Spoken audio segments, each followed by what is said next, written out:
Welcome back. We are just 4 days away from the start of June.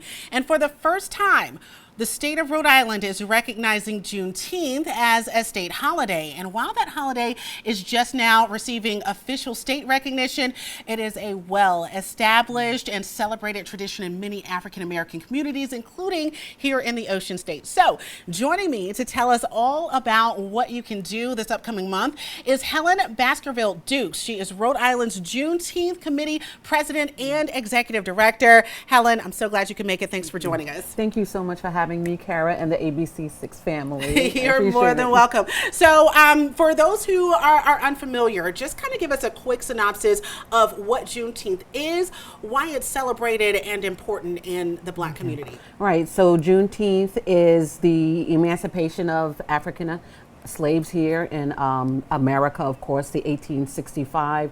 On June 19th is when, General Granger and his troops came into Galveston, Texas, and told some 250,000 plus slaves that they were free. So of that point, all of the slaves at that point, I said, they knew that they were free. And there's a distinction between the Emancipation Proclamation, Yes. which many people are familiar with, and Juneteenth because of that gap there. Right.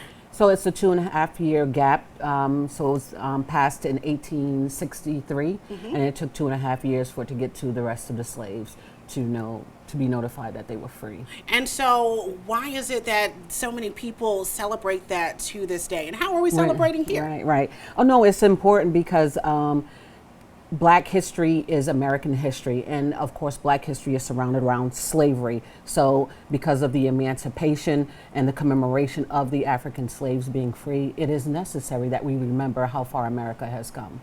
So of course for Juneteenth, we started in 2019 here. There were small Juneteenth celebrations going on, but we brought it to a larger level.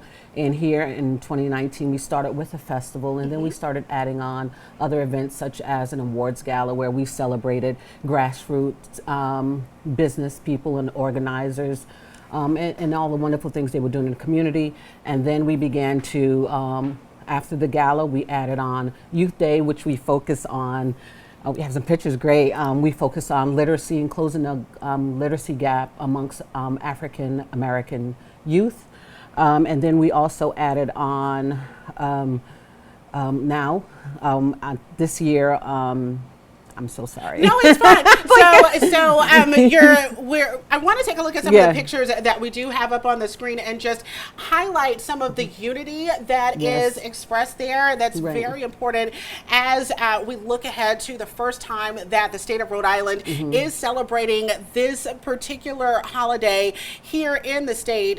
You guys are in your 6th year now? Yeah, this is our 6th year. And of course we highlight the culture, the music, the food, and also bringing economic empowerment to our local Black businesses that are here gathered on that full celebration. Tell me a little bit about what it means to you to see this recognized in this state. Right. It means a lot to me, especially being an African American woman, the resilience of African American people, commemorating, like I said, and also celebrating the accomplishments as we highlight what Black people have done here in America. There's some connectivity there as we tie Rhode Island's Black history, some of the things that are down in Newport and some of the things there to all of the other celebrations that are happening nationwide. Right. Also, what's happened here in Providence. So we also added on a Black History walking tour where we highlight, of course, Black history here in Providence, especially on the east side. There are smaller and other Juneteenth events like at Providence PPAC. There's a celebration from free to freedom. There's also Juneteenth, a Taste of Juneteenth, which is going also. These two things are happening on June 19th. So if we can, let's put this full screen back up. I know we showed it once before, but I want people to be aware that there is something happening each and every weekend in June. Helen, you mentioned that Black History walking tour. Where is that starting? June 1st, Meeting Street Cafe at 220 Meeting Street in Providence. And that's coming up just this weekend. So this is Juneteenth, may be celebrated on the 19th, but there's something to help help you get in the spirit of celebration. Every weekend we've got Youth Day. That's where you were speaking about them passing out the books for literacy. Exactly, we're closing the gap. So we'll be with also the Pepito Foundation. We'll be there distributing books, games, activities, free food, you know, bringing in the unity. But again, our laser focus is on literacy. And the African American exhibit, tell us a little bit about that. Right, that's from June 10th to the 16th. And we just want to highlight instruments of slavery and also some of the pioneers from that stem through slavery. And I know we only have a couple seconds left. I hear my producers in my ear telling me that right now. But it's a celebration, and a celebration wouldn't be that without a little bit of music. Absolutely. You guys have had some pretty cool guests. Absolutely. We have Stokely, who is a Grammy nominated award winner. Well, he's been nominated, so he's going to be here. He's an R&B singer. We're going to have a lot of local talent, music, dancing, food, fun.